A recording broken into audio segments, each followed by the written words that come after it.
Clase, tema de análisis comparativa de superfamilia de proteínas. También lo puedes llamar información o la búsqueda de specificity determining positions.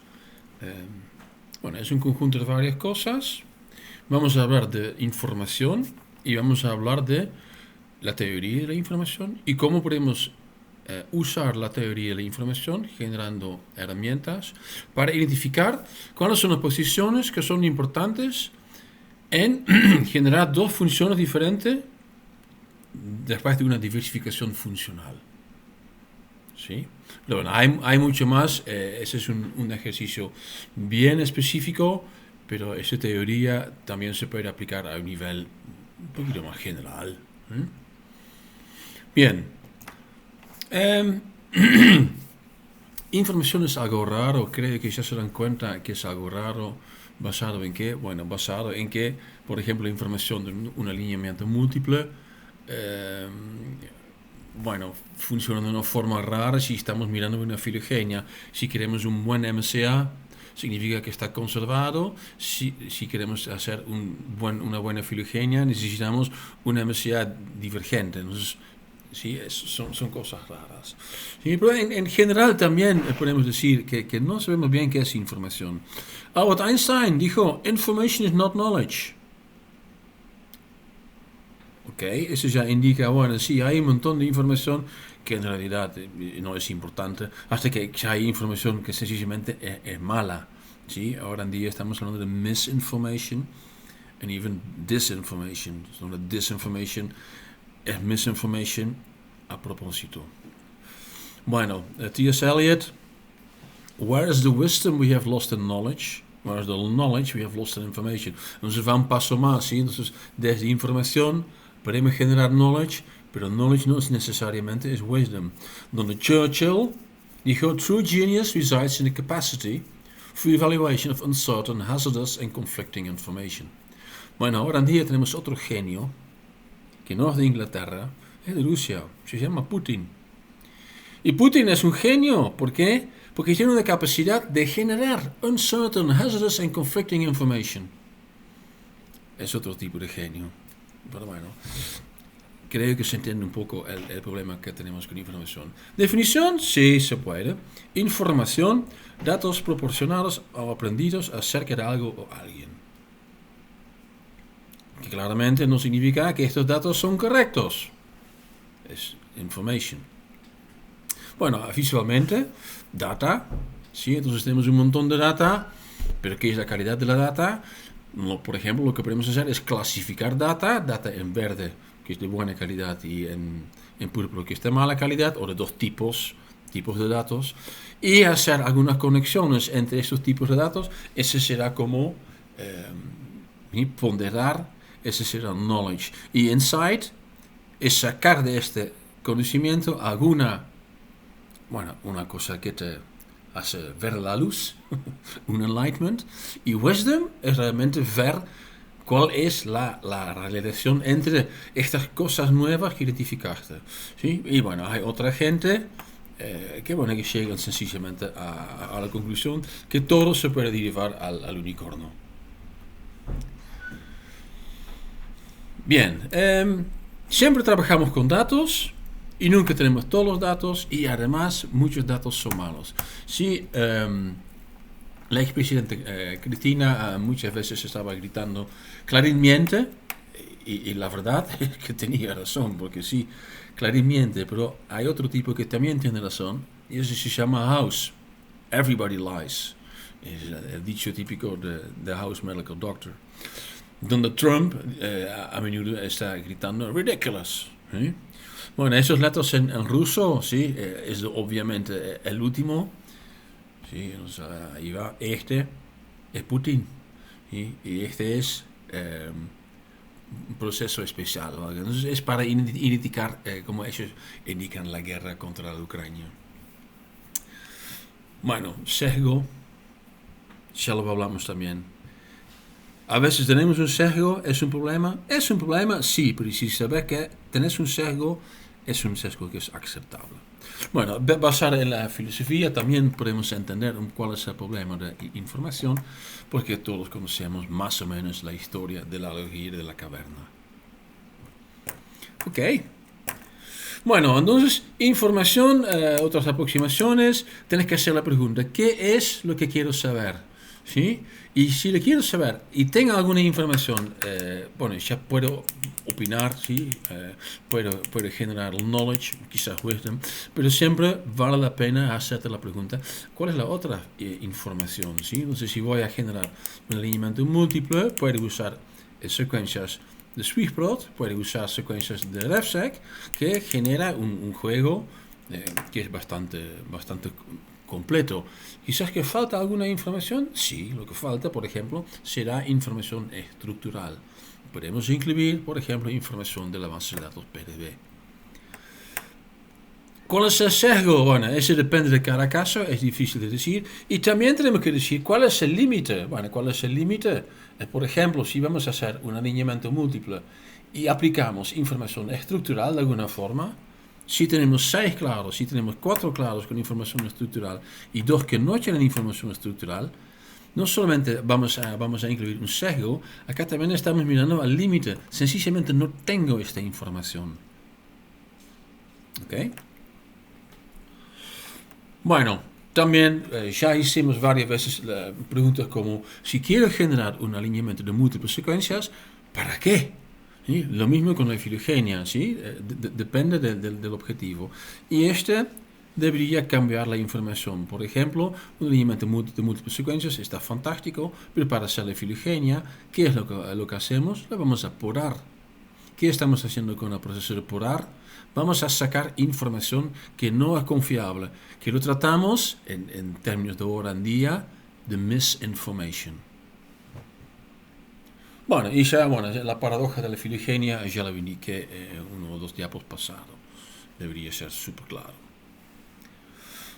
Bueno, identificación de SLPs. Esa es una de las tareas de este del trabajo práctico. Y es una de las tareas más que nada porque realmente vas a entender un montón de conceptos y podemos aplicar varios algoritmos que muestran varias cosas de la bioinformática, la biología computacional y la genómica comparativa. Entonces, la identificación de los specificity determining positions es como una paradigma de un análisis de genómica comparativa. ¿Sí? Bueno, tenemos una superfamilia, significa que es una familia de proteínas con subfamilias con función diferente. Bueno, entonces lo que queremos saber es por qué son diferentes. ¿Sí? Bueno, se puede hacer experimentos, pero si no sabes exactamente qué es la diferencia, ya es difícil diseñar el experimento. ¿Sí? Puede ser que tenemos dos familias, como ya indiqué, por ejemplo, de aspartigproteasas. Tenemos la pepsina, que está funcionando en el estómago a un pH bajo, y tenemos la renina, que está funcionando en la riñón y en la sangre a un pH también neutral. ¿Qué cosa hace que esta renina es capaz de digerir proteínas a pH 6.5 y la pepsina no? No sabemos, no podemos identificar, pero hay algunos SDPs. Bueno, interesantemente, también está basado en el principio de similitud. La similitud significa lo más similares sean las secuencias, lo más similares serán sus funciones. Pero acá también tenemos que pensar, bueno, entonces si hay una diferencia chiquitito, eso significa que probablemente el cambio de la función es pequeño. Igual, podemos hacer la pregunta, ¿qué significa función? ¿Qué es la función de mi mano? ¿Sí? Tiene varias funciones.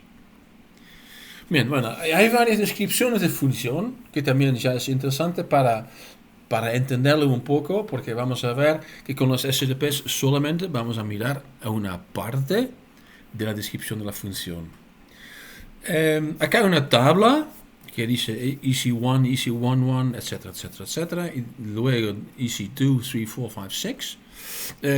Esa es una clasificación, es la clasificación de la comisión de enzima, de Enzyme Commission, que es una clasificación jerárquica, primeramente lo está clasificando en 6 clases. Luego, cada clase se puede dividir otra vez en varias subclases, depende un poco de la clase cuántos son. Y ese proceso se puede iterar 2 o 3 veces. Significa, es una clasificación jerárquica con 4 niveles. Hay otros sistemas. MEDOPS es un sistema, es una base de datos que está dirigido a proteasas. Casome es lo mismo, que está dirigido a enzimas que están involucradas en el metabolismo de carbohidratos. ¿Sí? Entonces, anabolismo y catabolismo, proteasas, es más la parte degradativa. Pero bueno, estamos hablando acá de enzimas y obviamente no todas las proteínas son enzimas. Aunque, ojo, por ejemplo, la tubulina es una enzima. Bueno, igual está claro que la tubulina, aunque tiene una función catalítica, también tiene otra función. Entonces, en nuestra búsqueda para cómo podemos generar una descripción de la función, tenemos que venir con otras cosas. Y una cosa bastante importante es algo que se llama Gene Ontology. Y el Gene Ontology es un sistema que también se puede entender como jerárquico, pero funciona un poco diferente. Quizás lo más importante, no está puesto en este diapo, es que hay 3 partes que generan el Gene Ontology. 3 partes. La primera es el componente molecular, que podemos decir sencillamente es la bioquímica. ¿Sí? El segundo es el componente celular. Pues sí, bueno, es el componente de biología celular. Bueno, sí, más o menos, eso indica dónde está funcionando. Tenemos la pepsina en el estómago y tenemos la renina en la sangre.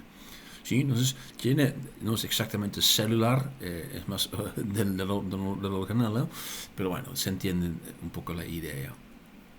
Estos dos juntos resultan en un proceso biológico. Bueno, esos son 3 conjuntos de descripciones que en conjunto, a su vez, generan lo que se llama de Gene Ontology y la descripción de la función de una secuencia de un gen. Y lo hacen no exactamente jerárquico, lo hacen con un Directed Acyclic Graph, que es una forma de Manhattan nueva, que es un poquito más flexible. ¿Y qué es lo que pasa acá? Acá lo que pasa es que tenemos varias funciones, que cada vez que es como un bloque o una caja si quieres de Manhattan, pero lo que se puede hacer es 2 direcciones. ¿Sí? Entonces acá tenemos molecular function, que está dividido acá en actividad de enzima y actividad de binding, que por ejemplo podría ser tubulina. ¿Sí? Bueno, este tipo de Directed Acyclic Graph genera al final un código con muchos números y es un conjunto y eso solamente será la ontología en base de la función molecular. ¿Sí? Bueno, acá vamos a mirar un poco a las 3 partes. El proceso biológico, en este caso por ejemplo DNA metabolism, puede ser DNA degradation, DNA recombination, DNA packaging, DNA repair, DNA replication, bueno, varios.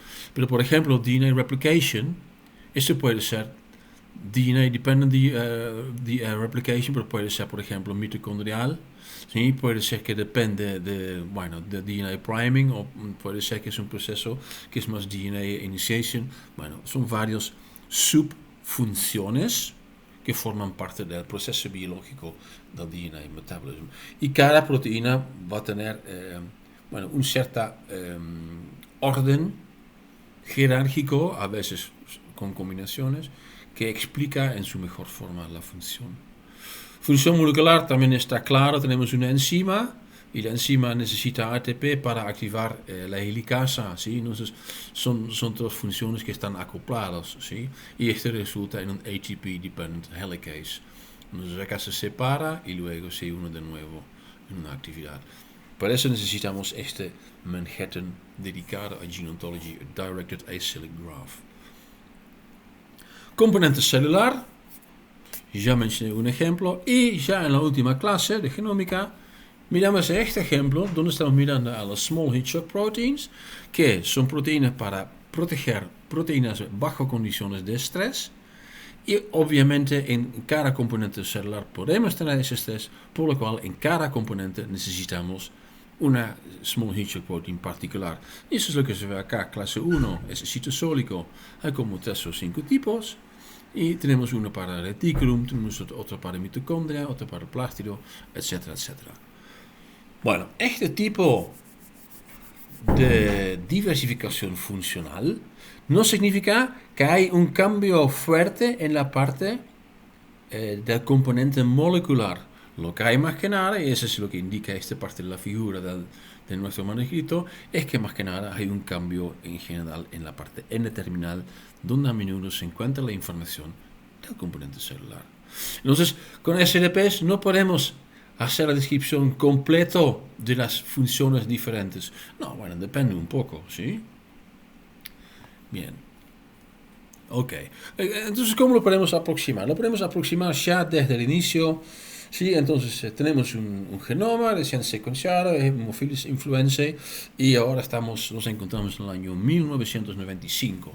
Sí, hicimos un BLAST, hicimos un PFAM o lo que sea, identificamos que de todos los coding sequences hay como un 42% que no podemos asignar la función. Sencillamente es similar a algo, a otra proteína, pero no tenemos ni una proteína con función anotada, con función conocida. Este número ahora en día debería ser mucho, mucho más bajo, pero todavía hay algunas proteínas de lo cual no lo sabemos. Y algunos, y más que nada las superfamilias, sabemos más que nada lo que hacen. Se puede llamar como la función general. Un ejemplo será, por ejemplo, el citocroma P450, CYP. En plantas hay entre 50 y 100, de lo cual en general de unos 10-15 conocemos la función, de los otros no lo sabemos. Por otro lado, hay un montón de reacciones donde supongamos está involucrada una CYP, pero no sabemos cuál. Bueno, ahí estamos trabajando más que nada ahora en día. Entonces, basado en un análisis comparativo. ¿Sí? Pero de cualquier forma, si tenés la secuencia, puedes generar un modelo, que vamos a hablar en la próxima clase, y puedes hacer varios análisis. ¿Sí? El modelo, la estructura te indica mucho más, en una forma mucho más directa, cuál será la función, porque hay, ¿sí? No sé si hay un sitio donde entra un ligando, lo puedes ver, ¿sí? En lugar de decir, bueno, acá tengo 3 aminoácidos que suelen estar involucrados en un sitio de unión de ligando. Sí, suelen ser, pero ¿qué? Bueno. Entonces hay muchas herramientas que puedes usar para identificar varias cosas. Acá superficies, sí, superficies, acá estamos mirando por ejemplo, a cargo. ¿Sí? Ese suele ser importante, por ejemplo, para identificar dónde se encuentra el sitio de binding de una enzima. ¿Sí? Porque estos sitios a menudo tienen un cierto cargo para que se pueda atraer el sustrato, ¿sí? O parte del sustrato. ¿Sí? Entonces, son cosas que podrían realmente ser muy, muy útil. ¿Sí? Y hay muchos, ¿sí? Hay algunas herramientas que están dedicadas a la identificación de ligandos, hay muchas cosas. La calidad de la predicción, no sé, son todos diferentes.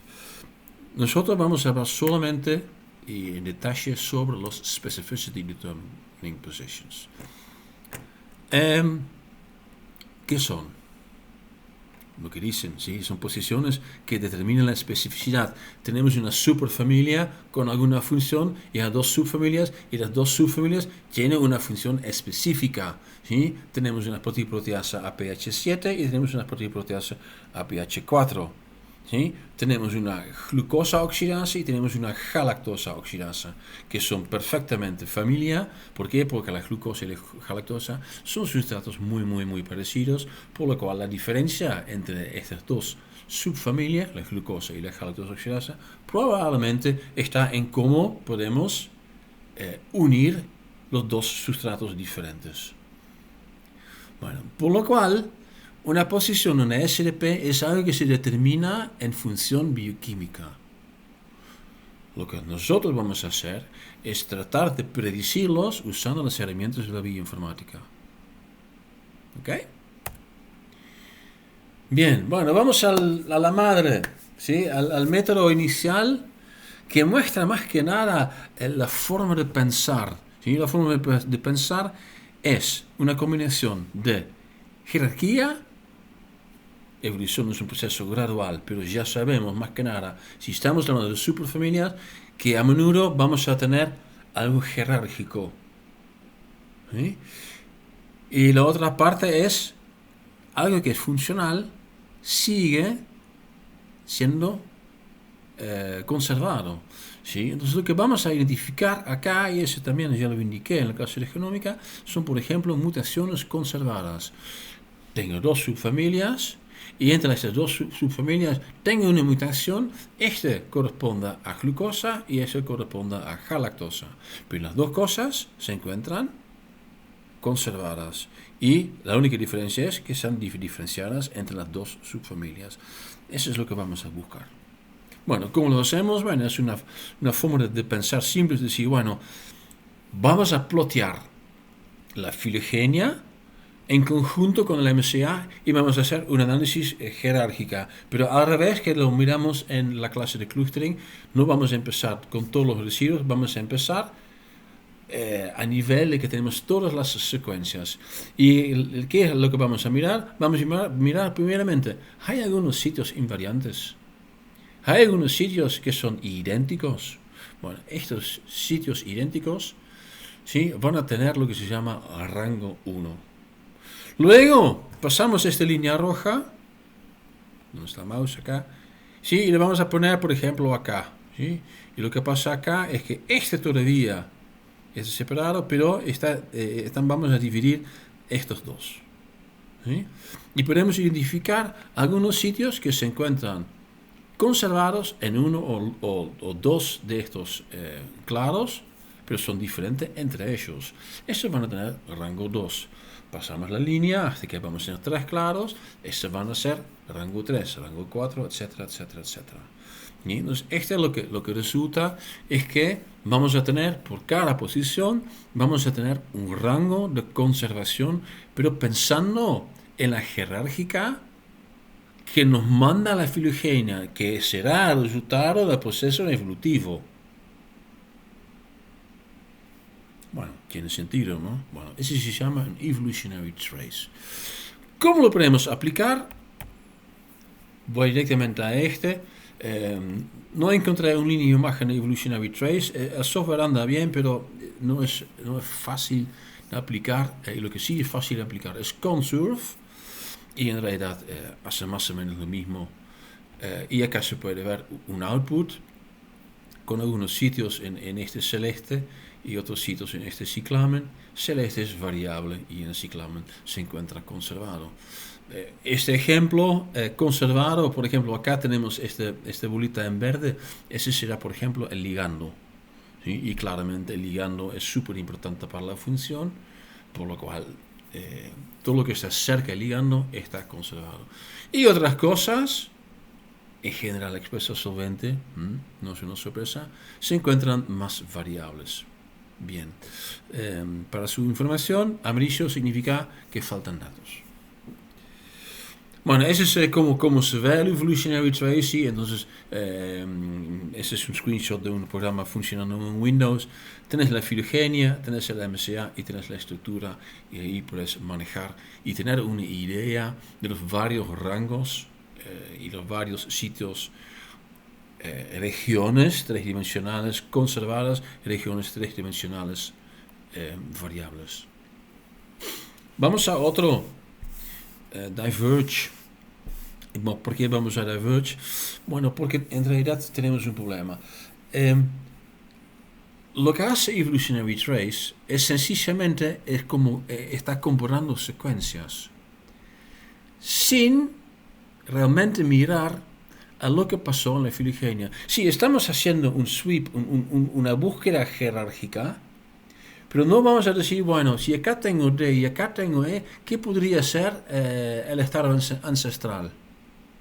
No lo miramos. Sencillamente decimos, bueno, ¿está conservado o no?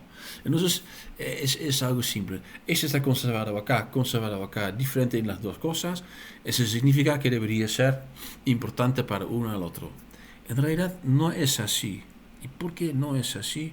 Eso tiene que ver con la clase de evolución molecular, con lo que aprendemos en la clase de evolución molecular. Existe también selección por deriva. Entonces puede pasar que tenemos un sitio que muestra D en un subclaro y E en otro subclaro, porque sencillamente fue un proceso neutral de deriva que generó esta mutación. Entonces, en realidad, este tipo de mutación conservada, esta posición, se llama Cluster Determining Position. Eso lo puedo explicar también. ¿Qué es lo que determina el clustering? Bueno, el clustering en una filogenia son los clados. ¿Sí? Y esos claros, ¿cómo está hecho? Bueno, con el MCA completo. Bueno, el MCA polar que es hasta para generar la filogenia. Pero todas las columnas que tenés en el MCA aportan a esta filogenia. Pero debería ser claro que hay algunos sitios que aportan más que otros. Si tenemos un sitio invariante, no aporta. ¿Sí? En todas. La primera, la metionina, no aporta porque es metionina en todos. Luego hay varios sitios que son súper variables, ¿sí? Que pueden tener, por ejemplo, 15 valores. Bueno, entonces aquí no puedes ver el árbol por el bosque, es terrible. ¿Sí?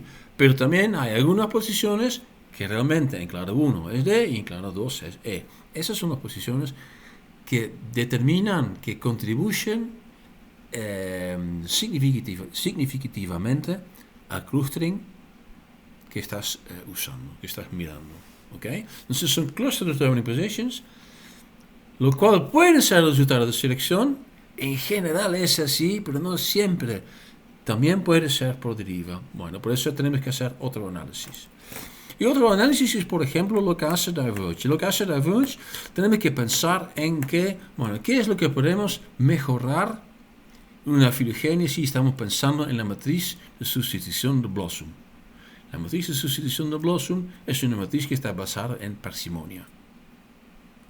La matriz de, por ejemplo, WAG es algo que está hecho usando el árbol con todo el proceso y generó, sencillamente estamos mirando a toda la cadena, a toda la historia, hasta que la podemos ver, obviamente, porque no tenemos toda la información, y de aquí, usando un método de verosimilitud, estamos generando una matriz que está mucho mejor. Diverge hace algo parecido, aplica métodos de verosimilitud para determinar si algún CDP, ¿sí?, es estadísticamente el resultado de que hay una selección fuerte. La idea aquí es, si la selección es fuerte, no puede ser por deriva. Bien. Igual el autor, acá está puesto, el autor indica que el objetivo es identificar las CDPs, pero no aseguro que son. Y este tiene que ver con la falta de poder estadística. No lo voy a explicar acá, lo voy a explicar con nuestro método, porque es mucho más fácil, pero es algo parecido. Al final, o fundamental, es que necesitamos muchos datos para hacer este tipo de predicción con alta confianza. Bueno, última palabra en este diapo es que existen mutaciones CDPs, de tipo 1 y de tipo 2. Tipo 1 significa conservado dentro de E y diferente entre los claros D y E. Tipo 2 significa conservar por lo menos un claro D y en el otro puede ser cualquier cosa. Bueno, lo dejo a ustedes para pensar qué significa para la diversificación funcional, ¿sí? Entonces tipo 1 y tipo 2. Tipo 1 sugiere que es una posición que es importante en, bueno, ambos o solamente uno. Lo mismo puede ser para tipo 2. Bien. ¿Por qué no usamos estos métodos? Bueno, Evolutionary Trace no realmente identifica, ¿no?, las SDPs, indica más que nada posiciones que son variables, ¿sí? Que son como candidatos. Y Diverge, la verdad es que la idea es muy buena, pero en nuestras manos sencillamente no funciona bien. Tenemos varios problemas, no se corre, bueno, no lo usamos otro método que tiene varias cosas a su favor, y una de esas cosas que tiene a su favor es que realmente podemos ver cuál es el problema que tienen estos métodos. Nuestro método está basado en dos métodos de información mutua. Y información mutua es una medida de información derivada de la teoría de la información, que es algo que todos de ustedes se recuerdan perfectamente de la segunda clase de matemática, por lo cual voy a pasar rápidamente para que se recuerden mejor cómo es. Tenemos un generador de secuencias nucleótidas, ¿sí? A, T, C y G, sin tener nada, todavía lo tenemos que generar. Tenemos de aquí una incertidumbre de 4 símbolos. Bueno. Ok. Ahora lo que tenemos que pensar bien, ¿en qué estamos mirando? Si tenemos una secuencia, no es que esa secuencia corresponda a varios generadores, no. Ahora tenemos que pensar en que tenemos una columna de un MCA y que cada secuencia, puesto en esta columna, entonces cada residuo, ¿sí?, corresponde a un generador. Si tenemos 100 secuencias, de aquí el MCA tiene 100 generadores. Bueno, entonces ahora lo que podemos hacer es determinar cuál es la información columna por columna. Bueno, si tenemos dos secuencias, ¿qué tenemos que hacer? 4 más 4 o 4 por 4. Bueno, intuitivamente, información. Vos querés saber qué es información, qué información tengo. Vas a sumar. Tengo esta información y tengo esta información. Entonces lo tengo que sumar. No es algo que te vas a aplicar. Pero dado que esta es una forma probabilística, hay que multiplicar. Y esto es como muerde. Bueno, entonces aquí aplicamos una transformación matemática que es una de las más basales, que es el logaritmo. ¿Y por qué? Porque los 4 más los 4 es igual a los 16. Entonces acá estamos sumando y igual estamos también usando una multiplicación, porque 4 multiplicado por 4 es igual a 16. Bueno, detalle, base de 2 es lo común. ADN de aquí tiene 2 bits y proteína tiene de aquí 4.32 bits. Bueno. Ahora vamos a generar la teoría, que es bastante simple. El único que es lo que tenemos que entender, y eso es, a veces es un poco raro, es que lo que está definido es incertidumbre y que de aquí la información es algo derivado.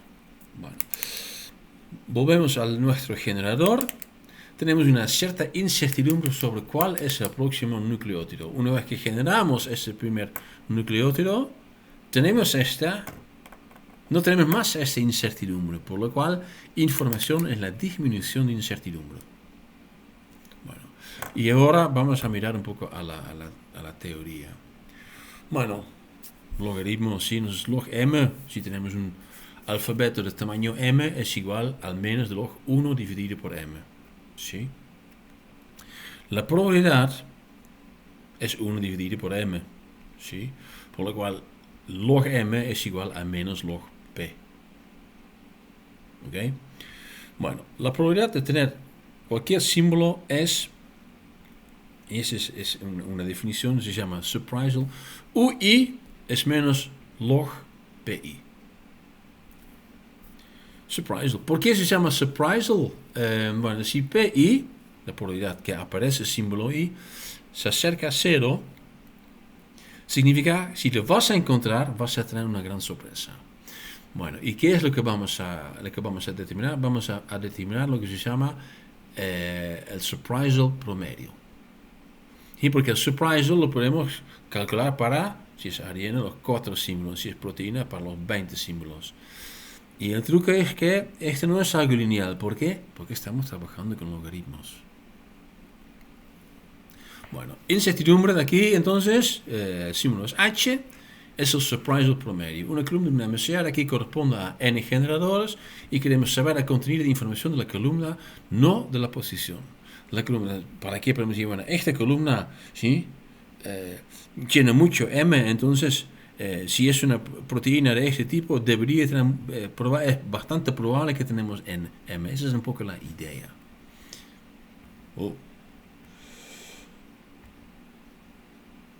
Y ya estamos volviendo. Bien, ok.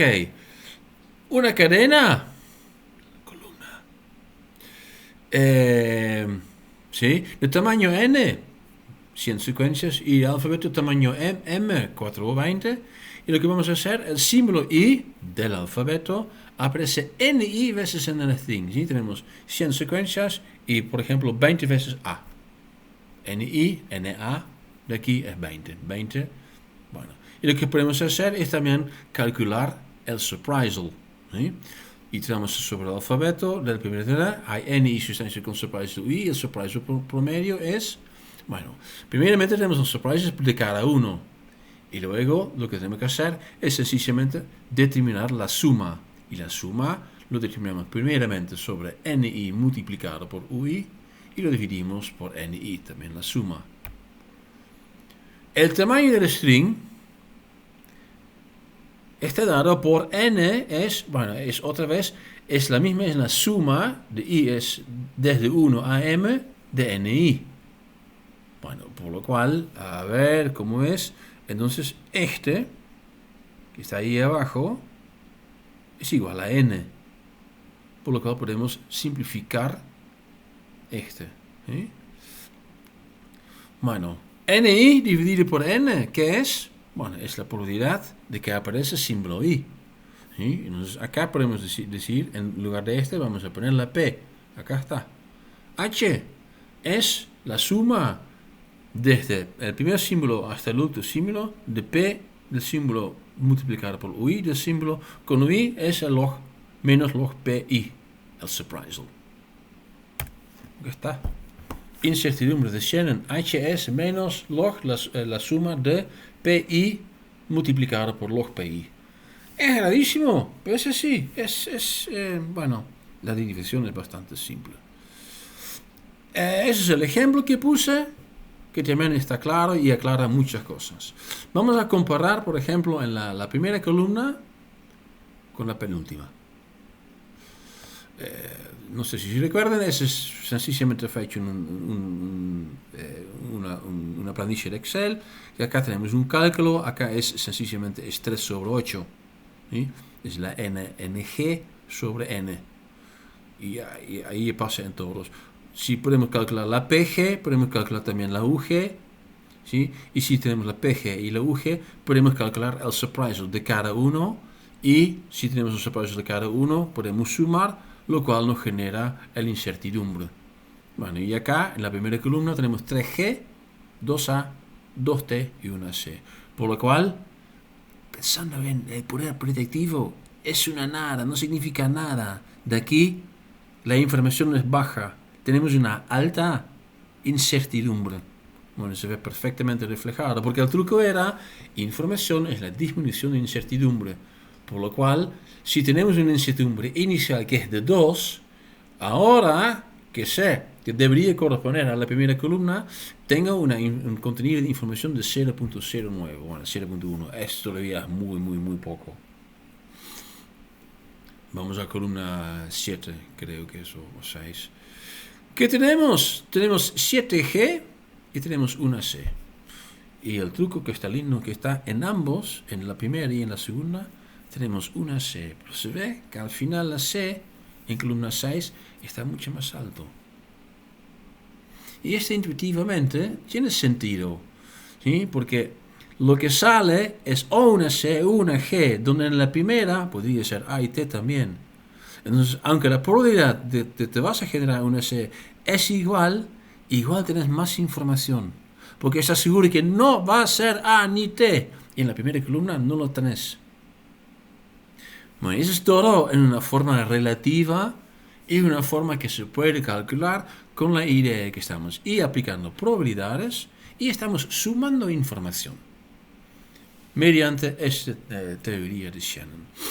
Bueno, el Seekers logo que resulta es bastante claro, ¿sí? Lo más alto que tenés la columna entera, lo más información tenés, y si tenés un símbolo que está reflejado más grande que el otro, significa que este símbolo es más probable que va a ser. Y eso se aplica, por ejemplo, a promotores y todas estas cosas.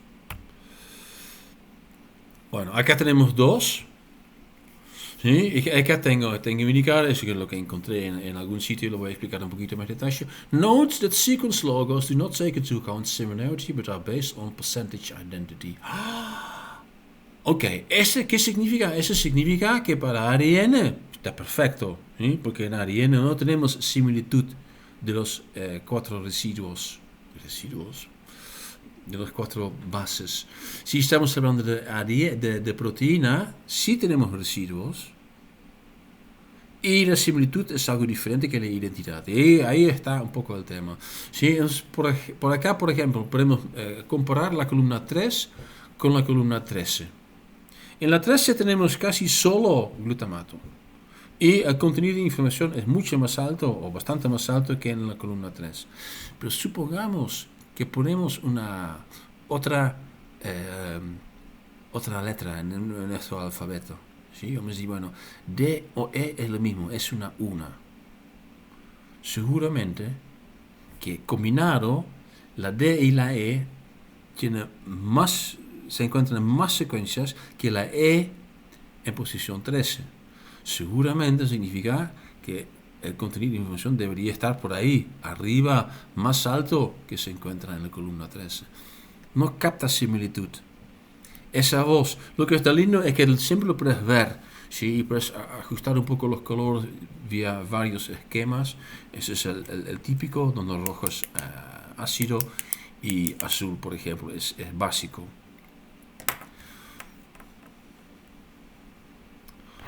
Bueno, esa es la aplicación más usada, Sequence Logo, porque de cualquier forma en el análisis comparativo de secuencias lo que está conservado sugiere función, y si conocemos la característica físico-química lo podemos explicar también, más que nada si tienes una estructura.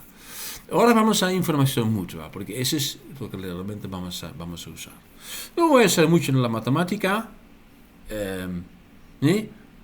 pero sencillamente va a ser PXY, son dos variables, multiplicado por el log PXY, dividido por el P1X y P2 de Y. ¿Sí? Entonces, es una fórmula que es bastante parecida, pero sencillamente toma las dos variables. Ojo, realmente es una información mutua. ¿Cómo funciona? En su forma más lógica para pensar, será que estamos comparando dos posiciones. ¿Sí? Eso significa que no vamos a decir, bueno, en la primera columna tengo 50% de M y 50% de L, y de aquí este corresponde. No. Tenemos que mirar en qué secuencia tenemos M y L. ¿Sí? Que seguramente no va a ser el 50%. ¿Sí? Es la combinación que es importante. Y que de aquí que el cálculo también tiene estas dos variables. Información mutua de dos variables aleatorias es una cantidad que mide la dependencia mutua de dos variables. Por ejemplo, la información en columna 1 y la información en columna 26. Ahora lo vamos a aplicar a nuestro método. Nuestro método consiste de dos cálculos. Y el primero no es comparando dos columnas. Vamos a comparar la información puesta en una columna y lo vamos a comparar con el agrupamiento, con el clustering. Supongo que no está claro directamente. Lo que tenemos acá, por ejemplo, es DSG, DSG, DSG, DSG. Bueno, debería ser claro. ¿Sí? Si supongamos que ese es claro 1 y ese es claro 2, cluster 1, cluster 2, que este no es informativo sobre cómo será el clustering. Donde acá en Cyclamen histidina en clúster 1, glutamato en clúster 2. Ahora sí. ¿Sí? Entonces, si ese es el clustering que estoy buscando, supongamos, si tenemos H en la penúltima posición, es probable. Si tenemos un glutamato, es más probable que tenemos una secuencia de clúster 2. Y al revés, si tenemos una secuencia de la cual sabemos, esa es una secuencia de clúster 2, te puedo decir, bueno, es muy probable que en la penúltima posición vas a encontrar un glutamato. Información mutua entre un clustering y una posición. Bueno, no debería ser una sorpresa que este resulta en CDPs. Igual el soft se llama SDP-Fox. ¿Y por qué? Bueno, como ya indiqué, no es muy probable que haya una posición que se fija, una CDP que se fija por deriva. Sencillamente no lo podemos excluir, por lo cual luego vamos a hacer una cosa más. Bueno, ¿cómo funciona el SDP-Fox? Funciona de una forma, está usando distribuciones y ¿por qué? Bueno, porque hay varias cosas, hay varios clusterings, etc. A lo que va es lo mismo, está realmente aplicando esa fórmula que es idéntico a la fórmula que ya eliminamos. Acá tenemos dos grupos, alineamiento múltiple, grupo 1, grupo 2. ¿Sí? ¿Qué columna contribuye al clustering G1 versus G2? Bueno, posición 1, en grupo 1 es siempre A. En grupo 2 es siempre C. Entonces, este contribuye mucho a este clustering. La segunda, bueno, en G1 tiene D. En grupo 2 no es tan fuerte, es R y H. ¿Sí? Entonces, este va a tener un valor diferente y eso lo podemos aplicar en la distribución. ¿Sí? Y queda aquí, para cada posición, podemos mirar, bueno, a dónde corresponde en la distribución, si es alta o si es baja. Bien. Vamos a mirar a otro clustering. ¿Sí? Vamos a dividir grupo 1 en grupo 3 y grupo 4. Grupo 3 son las primeras dos, grupo 4 son las tres que siguen, y G2 en G5 y G6, donde G5 corresponde a secuencia 6 y 7 y grupo 6 corresponde a 8 a 10. ¿Sí? Bueno, entonces acá vamos a tener varias combinaciones de clústeres. ¿Sí? Y por cada combinación de clústeres se puede calcular cuál es esta distribución y cuáles son las posiciones que corresponden a este clustering en particular, donde ya sabemos que columna 1 corresponde mucho mejor a G1 G2 que columna 2. Columna 2 es favorecible tener G1 por un lado y G5 y G6 por otro lado. Pero eso es lo que tenés que elegir. Tenés que decirle a SDP-Fox, quiero que me lo vas a averiguar basado en este clustering. Bueno, es decir, es lo más simple y usa solamente SDP-Lite. Bueno, lo mismo podemos hacer por G2 por un lado y G3, G4 por otro, y G3, G4, G5, G6, etcétera, etcétera. Bien. ¿Qué más hace SDP-Fox? Bueno, lo que puede hacer más es lo que hace en general es funciona con un score de Z, ¿sí? Entonces, de cada posición te genera un cierto score y ese score lo vamos a comparar con todos los scores de los demás. Y obviamente los que tienen el score más alto lo vamos a identificar como SDPs. Bueno, ¿cómo lo podemos hacer? Una forma bastante sencilla, usando estadística, es el score Z. ¿Sí?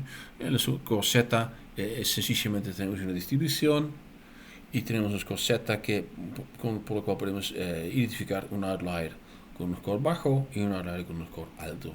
Y los cuales son los SDPs, score alto, simple. Ojo, se llama SDP-Fox, pero determina CDPs. ¿Puede hacer algo más? Sí, obviamente, porque ya había muchos más algoritmos indicados y también en esta figura, ¿sí?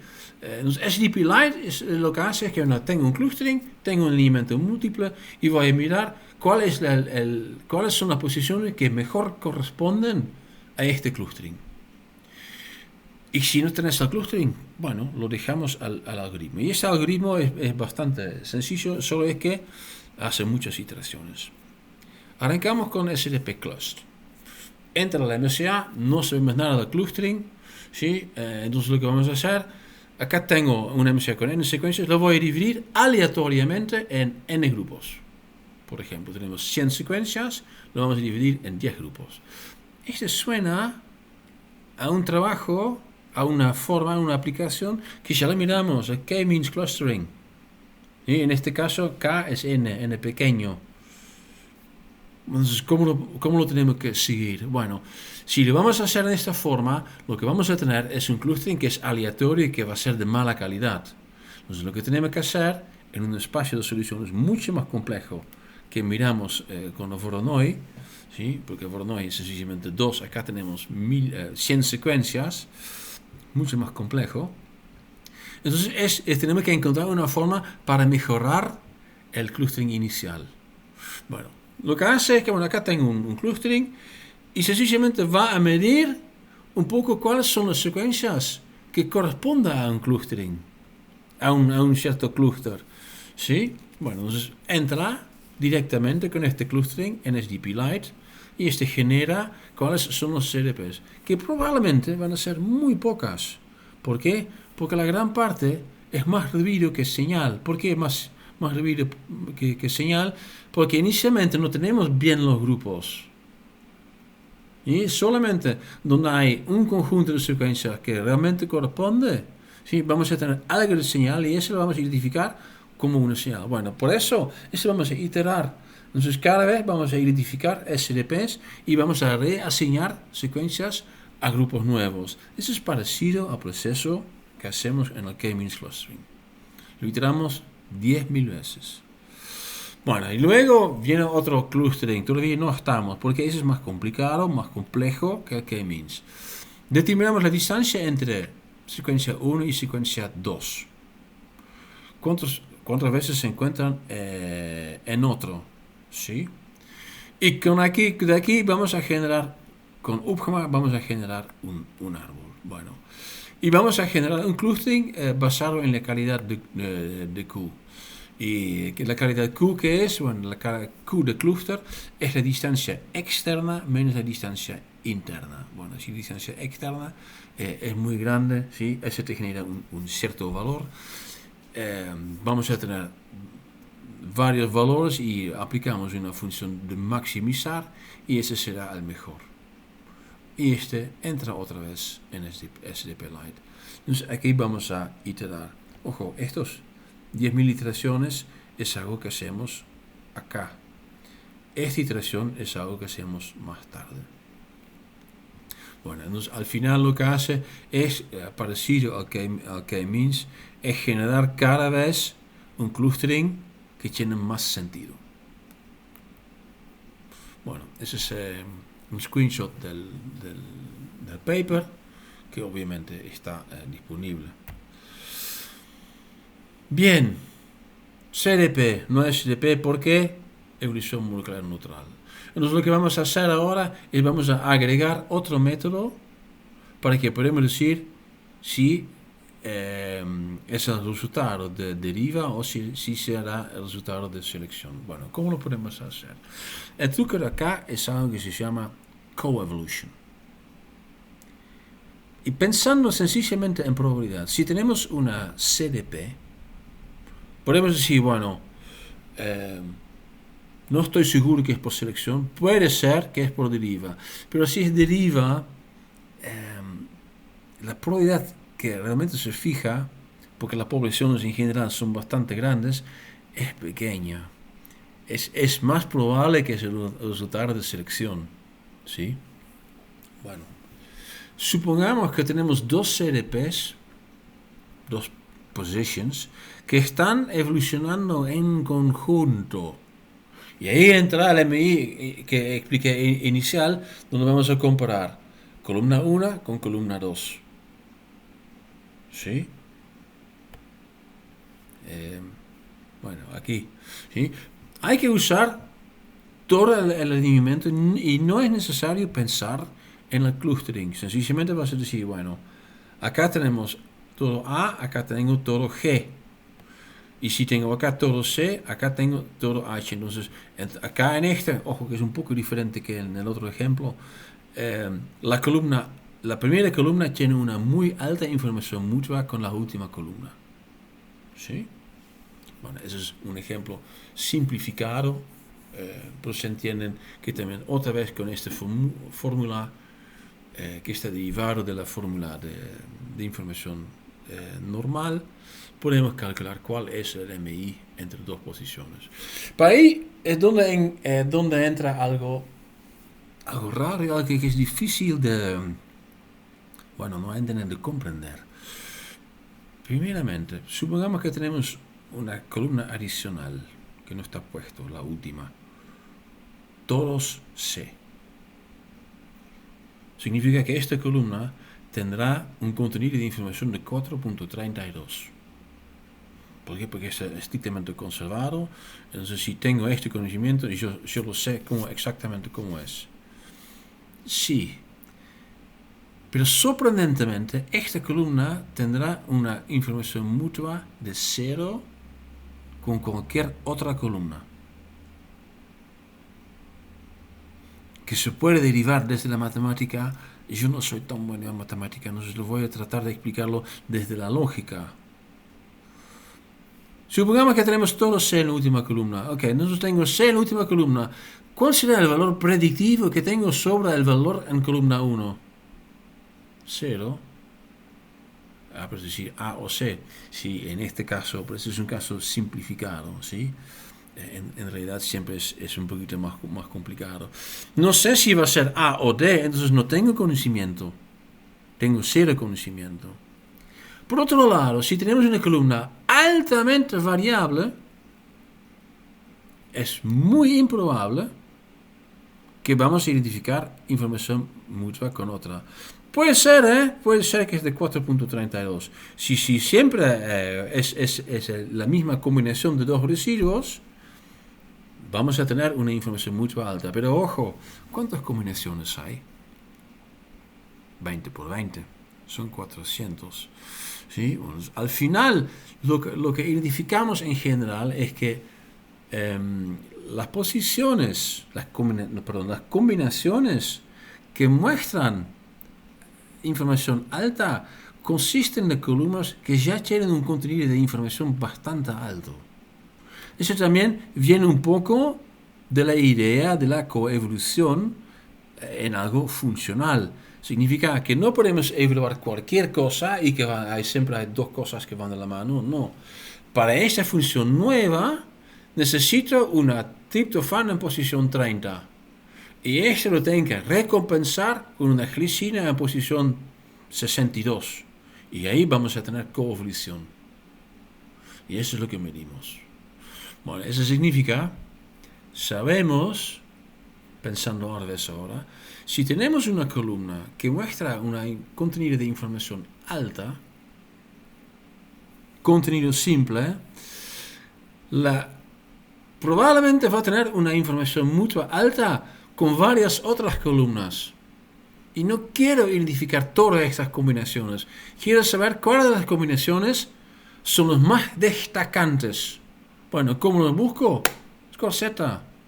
¿Sí? Entonces, los voy a combinar con todas las demás. No todos, solamente en lo cual están involucrados este par. No sé si tengo un par entre 1 y 2. Lo tengo que comparar con todas las combinaciones que tiene 1 y todas las combinaciones que tiene dentro 2. Entonces, si tenemos 401 columnas, significa que vamos a tener 800 combinaciones para comparar un solo valor.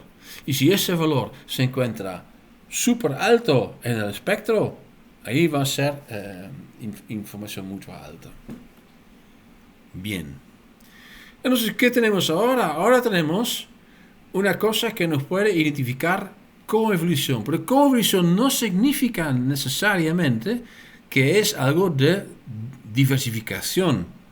Puede ser algo que es estrictamente estructural. Vamos a ver en la próxima clase que va a ser muy importante en determinar, por ejemplo, la estructura de proteínas. ¿Por qué? Porque la estructura toma la gran parte de la información mutua. Acá es la combinación con el hecho que ya tenemos determinados las CDPs. Y la CDP, yo no sé si es por deriva o por selección, pero si tengo dos CDPs que van de la mano, que están coevolucionando, bueno, si ese será por un efecto estojástico, tengo dos veces una muy pequeña probabilidad. Probabilidad se tiene que multiplicar, por lo cual la probabilidad que tengo dos CDPs que son el resultado de deriva es infinitísimamente pequeña. Ni hablar de lo que podemos hacer mejor, porque lo que podemos hacer mejor es usando redes. Yo lo voy a mostrar más tarde. Bueno, ahí está el output de Z-score. Y ahí está un poco también para determinarlo, para terminarlo bien, qué es lo que hace Mystique. Nosotros inicialmente usamos SDP-Fox por un lado y Mystique por otro lado y le combinamos. Mystique es de Leloir, que es excelente software. Más que nada porque aplica esta aproximación del Z. Y además hacen varias otras cosas, hacen varias correcciones que nosotros no lo aplicamos con nuestras razones. Es que tenemos otra vista. Y indicaron en el paper el problema que ya indiqué, el poder estadística. Y lo que ya indiqué también en el diapo anterior es que tenemos 400 posibles combinaciones. ¿Sí? Por lo cual, si tenemos que hacer una aproximación estadística, vamos a necesitar no solamente muchas secuencias, pero también lo que necesitamos son muchas diferencias. Y a menudo no los tenemos. ¿Por qué? Porque tenemos una aspartil-proteasa y tenemos otra aspartil-proteasa y la diferencia es pequeña. Destaca, pero poder estadística no tengo. ¿Sí? Bueno, la aproximación que pusieron los autores, que está bueno, dije, bueno, tenés que tener un juego con por lo menos 400 clústeres de secuencias, donde un clúster de secuencia consiste de secuencias que son muy parecidas, digamos 80%, 85% de identidad. Bueno, a menudo los juegos no son así. Ese es un problema que tenemos nosotros con Mystique, que en nuestros casos sencillamente no tenemos esta variabilidad. Lo que hicieron era generar varios juegos, varios MCAs con 400 clusters, ¿sí? Y determinaron con los juegos Z lo que era requerir era más o menos un valor de 6.5. No sé si tienes una CDP que muestra un valor Z más alto que 6.5, probablemente este par está coevolucionando. Una aproximación estadística. Bueno, nosotros dijimos no es pragmática, entonces vamos a hacer otra cosa. Ahí vamos a las redes. Porque interesantemente, lo que hace Mystique es que te genera un output usando Cytoscape, que lo vamos a usar también, de realmente que es que redes. Porque el truco, según nuestra vista, es que no solamente son dos posiciones que están coevolucionando, es un conjunto, es un grupo. Y el truco, lo que tenemos que encontrar es cómo podemos identificar cuál es el mejor grupo, cuál es el grupo que mejor explica esta diversificación. Bien, vamos a pensar, acá tenemos arriba un par de residuos, son dos posiciones si querés, ¿sí? No es una cadena de polipeptídico, no, son dos residuos que tienen una conexión que se llama MI. ¿Ok? Bueno, la primera vez que identificamos dos CDPs que tienen una alta MI. Este en general, si lo identificamos en general, es algo bien estructural.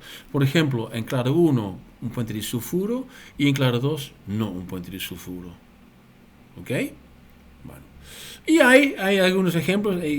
Si tenés un puente sulfuro, en general encontrás este par. Es un par solo, que no muestra información mutua alta a otras cosas.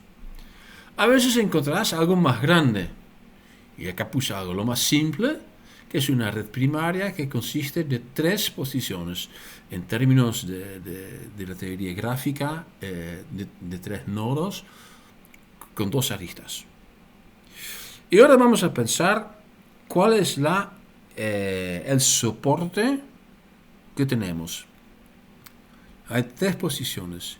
Este en el medio tiene soporte de 2 otros CDPs. Esta posición está coevolucionando con este y este supuestamente está coevolucionando con este también. Por lo cual tengo más confianza en este nodo que en los otros dos. Y eso es lo que quiero saber. ¿Cuál es el más importante? Acá tengo otra red primaria. Si te parece que eso no es una red porque es una línea, matemáticamente es una red. ¿Sí? Son reglas de la matemática. Esa es una red que obviamente tiene más soporte. ¿Por qué? Porque acá cada decidio, cada posición, tiene soporte de otro CDP. ¿Ok? Vamos un paso más complejo. Ahora vamos a tener una red de 5. Bueno, acá tenemos nodo 1, tiene 4 aristas, conectando con 4 nodos. 2, tiene solamente 2, ¿sí? 2 está solamente conectado a 1 y está conectado a 4. 10 tiene 3, 4 tiene 4 y 5 tiene 3. Bueno, nos podemos decir, bueno, 2, no. Si tenemos que elegir cuál es el más impactante, el 2 se va. Bueno, pero la pregunta ahora es, entre la 3 y la 5, ¿sí? Que tienen 3 nodos, y entre la 1 y la 4, que tienen ambos 4 nodos.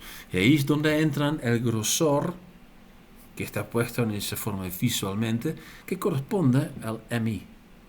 Y entonces si 1 y 4 tienen una MI mucho más alto, probablemente esta conexión es más importante que, por ejemplo, la conexión que tiene 1 con 3. Contribuye, pero menos. Bueno, entonces lo que nosotros vamos a hacer es generar un cálculo que determina, por un lado, la conectividad. La conectividad está definido en la matemática de redes como más o menos la cantidad de conexiones sobre el total de conexiones posible, pero también donde se puede encontrar el valor de cada conexión. Es un balance. Entonces podemos decir, bueno, acá tengo una posición que tiene 3 conexiones, pero las conexiones son fuertes. Y acá tengo otra posición que tiene 10 conexiones, pero las conexiones no son tan fuertes. Y el truco está en que, ¿cuál de esas dos es más importante? Bueno, eso es algo muy difícil. Y en nuestra opinión, se puede determinar esto quizás de una forma empírica. ¿Ok? Vamos.